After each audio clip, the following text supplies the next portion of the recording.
thank you, first of all, for inviting us. But I wanted to try to express something if I've got the right words. But you know how busy we get in life and everything. But there's something about when I walked into this place today, it felt so good. I'm so glad you're able to do that, you know? And just to tell you sort of how I feel about it all, I don't think there's an exact word for how I feel about it, but I adore you. Y'all are wonderful. You're wonderful. Every time I've been here, it's been that same experience. So it just really feels good to meditate with you for a moment. And I want you to get comfortable in your chairs. God, the band is so, oh, wonderful. It's part of it. Let's take a deep breath now.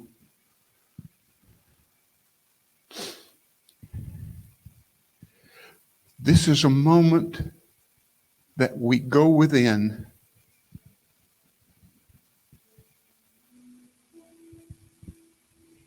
Keep that thought in mind, because there's so much more to you than this physical body. So much more.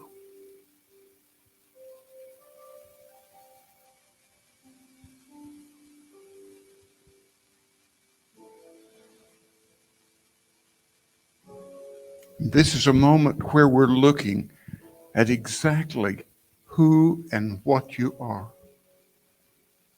So much more than you know or feel or experience. But it's there. It's there.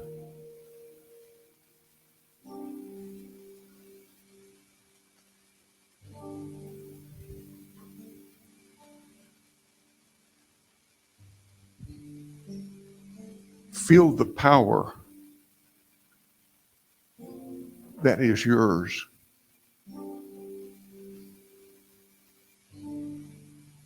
Most of us don't cultivate the power and the other things. We just do bits and pieces.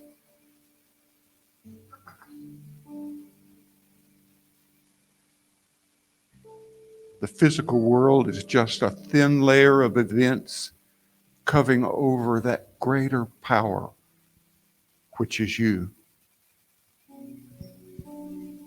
And in that power right now, feel the ability to manifest. Everything you'd ever desire in life is already in existence in the invisible world. Part of our power is to manifest it. And deep within you, whether you have cultivated it, whether you have thought about it, is the power to heal.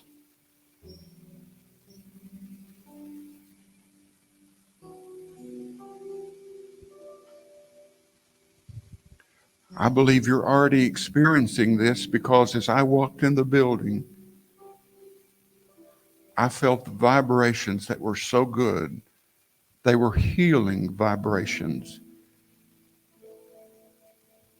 And this is the real you. Draw forth the experiences and the powers that lie within you, and you'll find the real you. And so it is. So Glenn is right. You already are a healer. You're actually born knowing how to heal.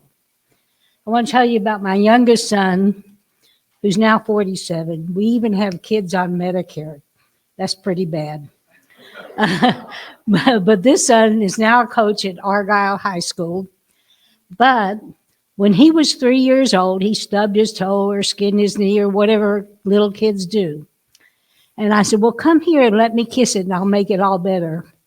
And he said, you don't need to do that. I said, oh, really? I said, why is that? And he said, I'll just send my soldiers to heal it. And I said, really? Where do these soldiers live? And he said, down here behind my heart. So you're born that way. You know how to heal. It's your natural way of being, just like you're born to love. It's your natural state. So the primary key to the mechanics of healing is to understand the truth about yourself, about who you are, the divine being that you are, as well as the truth of everybody else. We are all divine beings. So before you became incarnate in this world, you are already a field of energy in spirit form, okay? So then you came into this disguise of a bag of bones and skin and whatever, and your consciousness then affects how you appear, and you form this disguise about yourself. You form this school uniform. You see, you're here, you can be black, white, red, yellow, whatever gender, however you express that gender. It doesn't matter. It's all a lesson that you're here to learn or you're here to teach. Think about that. So everything is a vibrating field of energy. You know, we're all aware of I can't remember the Japanese fella's name, but about the experiments with water. And you can send it love, and every drop becomes beautiful like a snowflake. If you send it hate, it becomes murky and distorted and just plain old gross. So in the Dancing Wu Li Masters by Gary Zukav, I have to say that slowly, or I'll get them all mixed up. This is what he says. According to the quantum field theory, fields alone are real. They are the substance of the universe, not matter. Matter is like our cells of our body, all the particles that this disguise uses. I think that we're in this disguise. You know how older people that have been married a long time and they begin to resemble each other? I think it's because they share that they've developed the same consciousness. All I have to do is grow a beard, and I'll just like them. But matter is simply the momentary manifestation of interacting fields which, intangible and insubstantial as they are, the only real things in our universe. This is our disguise, matter. It may be a momentary manifestation, but by golly, when you stub your toe or experience need, it sure feels real, doesn't it? That's because we're focused on the physical. Illusory, that's whatever. Matter is a part of our earth school. I think it's the 8th grade. It's a gift to learn about our own mastery. We're not our bodies. We are a field of energy. And that's the truth of us. We call it soul or spirit or God or universe or whatever you want to call it. It's a thinking, feeling field of energy. And knowing that that's the truth of us is the first step in being a healer. Like Mark, you came in knowing how to heal. It's just our natural way of being. But it's because the Spirit of God is incarnated in us. Notice I said the Spirit. We're not God, the ruler of the universe, but we have that aspect of God. We are a point of light in the mind of God. So we have that power. Many of our functions are on the automatic response system, like our fingernails grow, our hair grows, all these things are just automatic. So that's part of our subconscious. And now your conscious level is when you make a conscious choice about how to fuel your engine, because that's what we do. We learn to eat properly. We learn to honor this machine so that we can express and fully do our job here on earth. This is the level of the physical. The superconscious is the part of you that is your higher self, that more than just the essence that's expressing for this lesson, there's a higher self directing your actions and providing you with information. It's consistently leading you to your most desired growth pattern to do what you are meant to do. So we're alternatively acting on one or more of these levels. If you acquire the skill to act at all three levels, that's called your Supra consciousness. I've heard it also called the Christ consciousness. When you are aware of all of the levels of your body and using them in harmony, then you're operating at that level. I want to read you this from Popular Science in 2004. And the issue was called Journey into the 10th Dimension. And Ray Bradbury did not write it. But I love the guy that wrote it because he explains things how I can understand. I'm not a scientist. I'm a real person. And this guy's talking like a real person instead of some theoretical physicist. That's what he says. If the following seems ridiculous, far-fetched, or just outright outlandish to you, rest assured it is. It will probably hurt your brain as it has hurt mine, and it most definitely hurts the brains of those who come up with this stuff for a living. The following ask you to accept ideas that are counter to the fundamental basis of our experience, through which we comprehend everything from setting down a coffee cup to the arc of a home run as it sails into the upper deck. The basic point of what follows, and by the way, what follows is not fanciful provocation, but has been worked into the contemporary consciousness by the brainiest physicists alive today, is that everything you've ever experienced has in some small but significant way been an illusion. Why? Because everything you've ever experienced you have understood as happening in 3 dimensions. Front, back, left, right, up, down. Yet this is not how things happen. Things happen in more than 3 dimensions of space.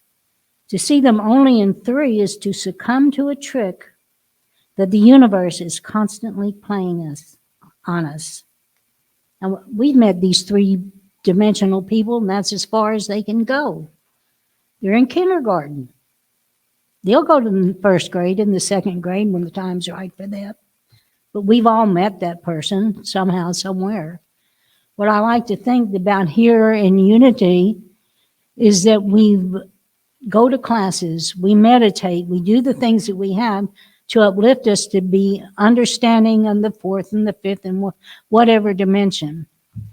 You know, I recently heard this about what's happening in the world today, that we are the dawning of the age of Aquarius, but that we're moving through this chaos to become a more loving world filled with more justice. So that's what we're experiencing today. They talk about it. We've heard the phrase, the ascension. We've heard the people talk about, the fundamentalists talk about the rapture. This is what's happening to all of us. It's not the select few that are rising up. We're being forced as a planet to rise beyond the evil of this war. It's vivid in our consciousness that this is wrong. And so we're all, as a planet, full of people being raised up. So there's a purpose in this. But we still should be sending this healing that we're talking about, that we're going to learn about, send that consciously into the Ukraine for divine intervention, because that's the way things work. Okay, there's no limitation to your body's ability to heal other than the belief you hold. The only reason you can't grow a new limb is that nobody ever told you you could. Lizards do it. Why can't we? You know? When you act as an instrument of God's healing power, you must look beyond the wounded heart, the damaged body, or the pain of the individual you are addressing. We must look past the wounded heart, the damaged body, and the pain in the Ukraine. Let's don't focus on that. Let's focus on their heroism and knowing that they are being brought up to be a lesson for us all. Focus on the good. Don't send weakening vibrations into the Ukraine, because they are strong and they're heroes.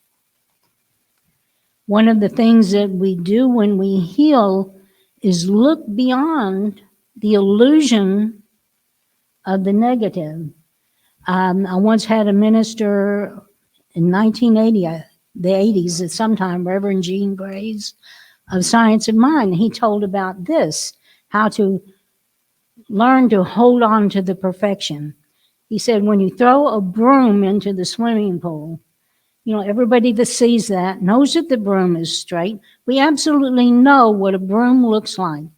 But yet the water is flowing and rippling and everything, and you look at the broom and you see crookedness and waviness. You know that's not the truth. You know the broom is perfect and whole. You absolutely know.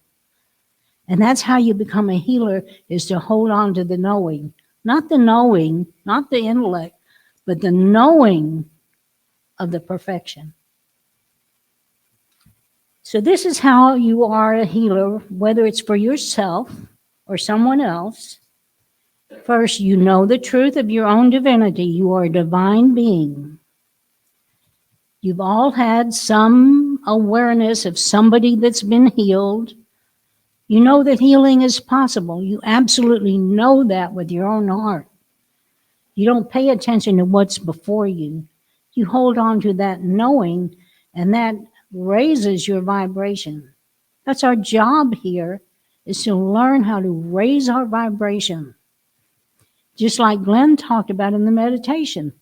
When someone comes in this room, because you all had the same purpose, you've learned to love, you've gone to classes, you meditate, you do all those things. So the vibration is so high in here.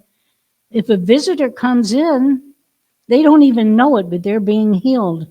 And they walk out feeling better because you have reached, let's say, the fifth dimension, or that understanding where you have purposely raised your own vibration.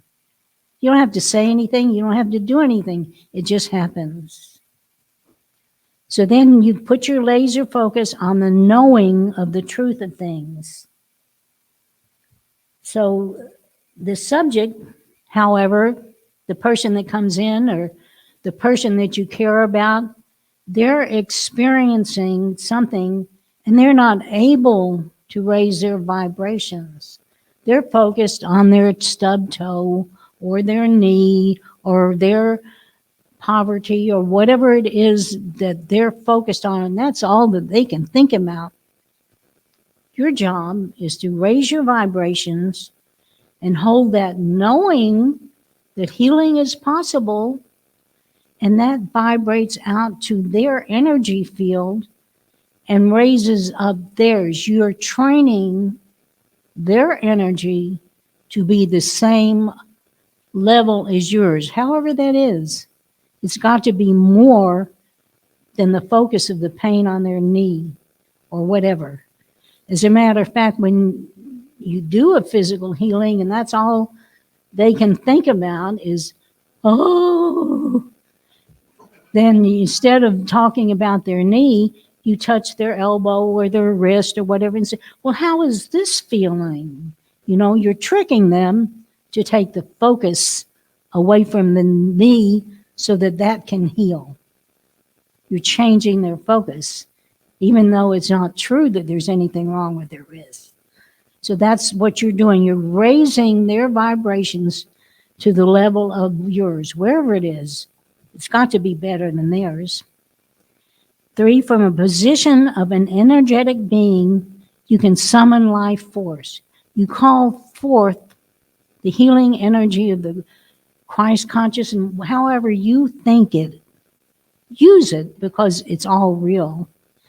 As a matter of fact, Jesus Christ told us the kingdom of God is within you. You think about that. You are the ruler over that which you have dominion over, not what the other guy does. You can rule your own. That gives you the right to call forth the energy of God.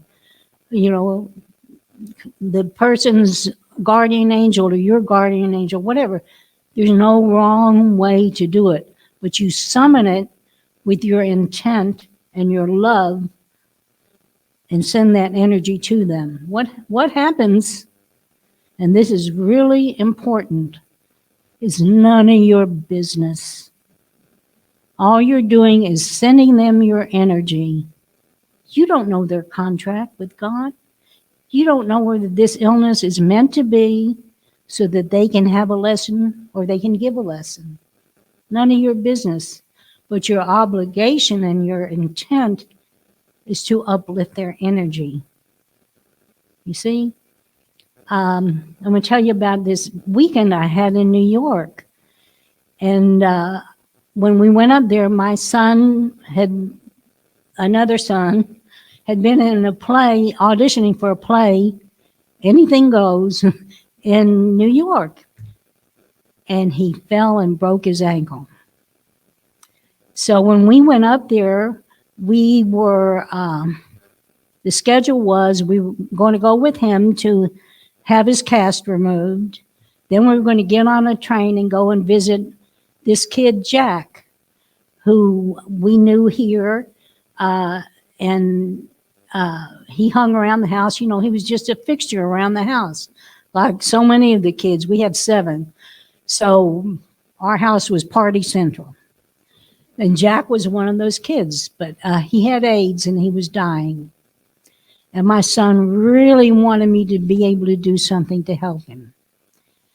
So anyway, we went to the doctor, and he was in the doctor's office. It was on Park Avenue, some snooty thing, and, you know, getting his cast cut off. And we're just sitting there. And this lady came in to the office.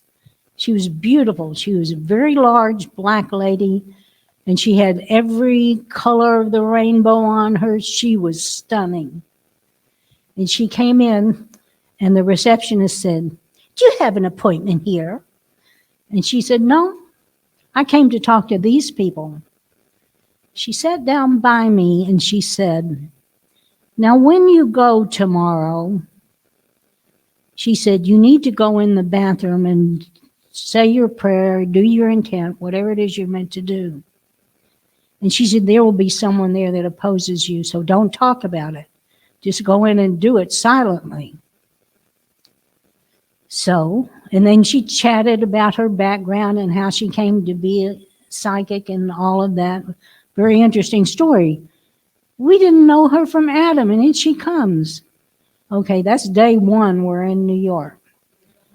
So the next day, I get on the train with my son, and we go out to this, wherever Jack lived. We got there, and his father, who was a Baptist minister, was there and was telling him right in front of all of us that he was going to hell. This was his punishment for being gay, and just on and on. And, you know, it's like, hold me back, I want to kill him, you know.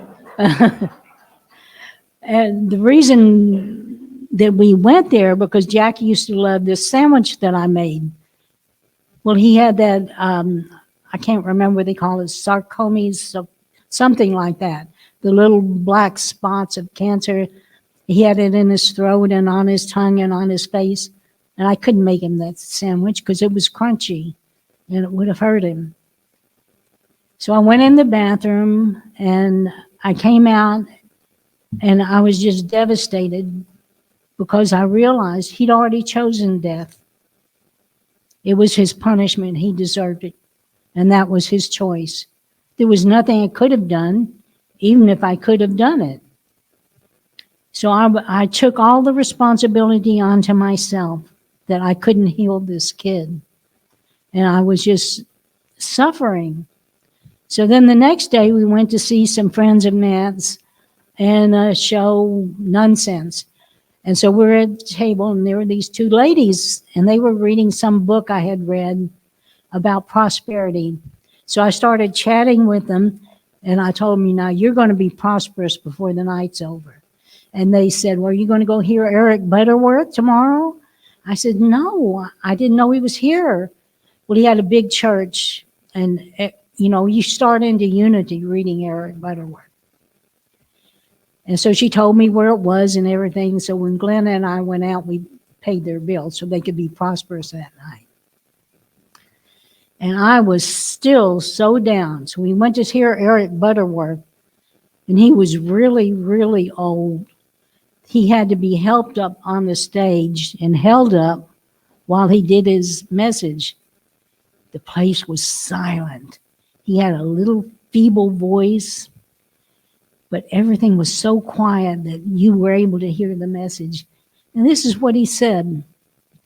There are no incurable diseases. There are incurable people. But anyway, throughout the week, I came to realize, why was my ego making it all about me? It was none of my business. And when you're working in healing, that's the most powerful thing you can do.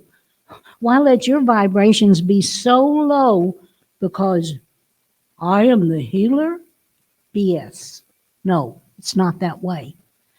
You are the one that lets healing flow to you and through you, and it's none of your business what happens. You just let it be. So then you're a channel of energy. The individual that you're addressing is the healer. You can uplift their energy and let that occur. Their own body's intelligence will let that healing occur. You walk away, you know that healing is possible. You let it go. You don't pick the scab. You just walk away and know that God can heal. That's how you become a healer. So the same principles work with financial healing.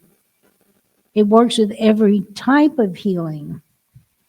Glenn and I went on this cruise and he had a message, and my message was, because I had experienced this, it was how come my metafizzled,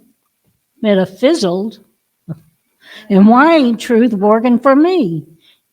I just lost my everything, my home, my cars, my savings, everything in the failed restaurant business. It's what happened. It was a lesson. Actually, it was my Harvard education. Cost that much. But anyway, it was me and my attitude about healing and about finances. In the restaurant, I had this banner around the ceiling, and it said they had all these cliches, all these homilies about healing. Financial healing. It's like everything comes to me easily and in great abundance. Or this one. This is my favorite. There is gold dust in the air and in my purse. Okay? Expect a miracle. While my focus was on my failure. My focus remained on that failure for decades, actually. But I wasn't walking my talk. All those expressions are wonderful, understanding the truth behind them. But I had them like this. I had the messages all around the ceiling and didn't know what I was doing.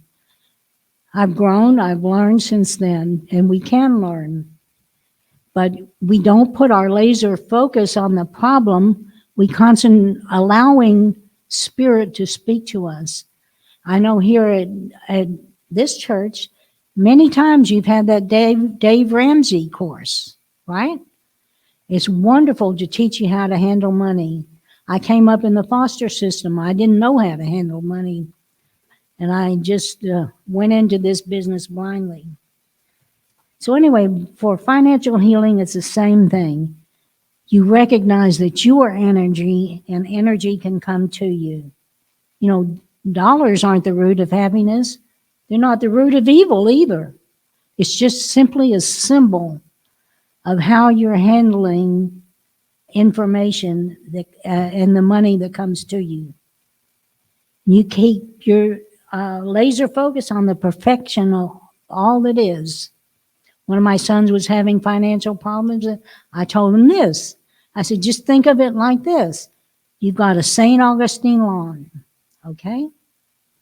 You mow that lawn and there's enough sprigs to start your neighbor giving him a St. Augustine lawn. And this guy over here, and it spreads out, and everybody on your block's got a St. Augustine lawn.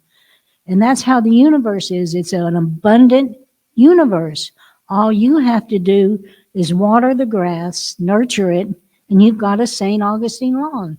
And you learn about the principles, just like the principles of healing. And here you have all these classes that tell you how to understand spirit and energy and meditation. So you do that. And then you give thanks. You walk away from the thing, you're grateful, you have a grateful heart, and you just let it be. And you're summoning the life force to infuse your finances. You're a flower of energy. You let energy flow to you and through you. That's why we tithe. That's why we become generous. It's not about punishments. It's about for you to learn about the abundance of God. Relationships are the same way, same principles. You learn about the divinity of yourself, the other guy, and you learn that that you're all divine beings. And you keep the laser focus on the perfection of your partner, or maybe it's a relationship with your boss, or your child, or a coworker, whatever. But you see the divinity in both of you. And anything else is none of your business. Every person here, I don't care how long you've been married, how close you are, or how much you hate your boss, that you're each on your own life path. And you don't need to make it personal as though it's directed to you. You're divine, they are divine. Let them have the privilege of having their own path in life. And you express gratitude. Thank you, God, that this person is in my life to give me a lesson or to share my love or whatever. And you focus on all of that. A Course in Miracles tells us that which you seek to control, you do not love. That's simple.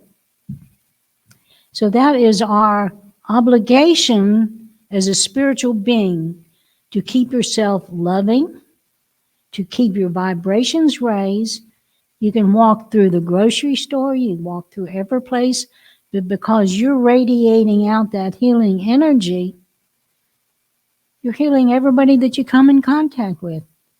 But if you are a healer and you're in session with someone, then you can summon the life force to direct.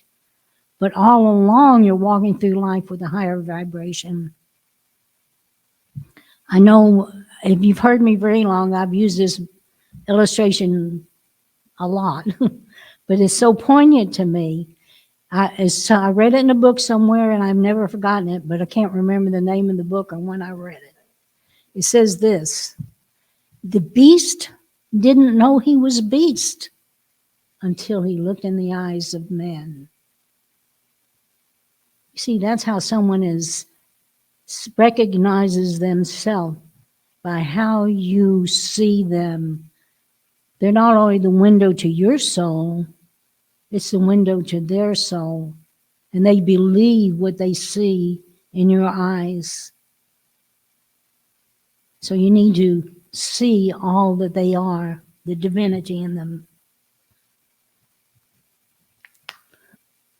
So anyway, the 4 basic things: remember your divinity and your pure energy.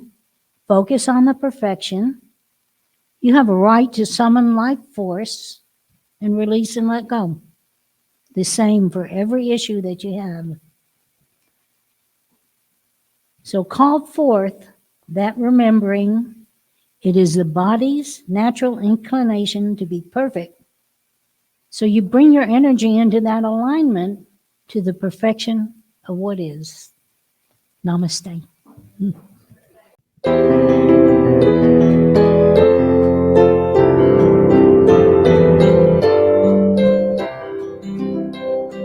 Let there be peace on earth, and let it begin with me. Let there be peace on earth, the peace that was meant to be. With God as our Father, family whole are we. Let me walk with my family in perfect harmony. Let peace begin with me. Let this be the moment now. With every step I take, let this be my joyous vow. To take each moment and live each moment in peace eternally. Let there be peace on earth, and let it begin with me. And as we go through this week, let us remember our prayer for protection. The light of God surrounds us. I am the light of God. The love of God enfolds us. I am the love of God.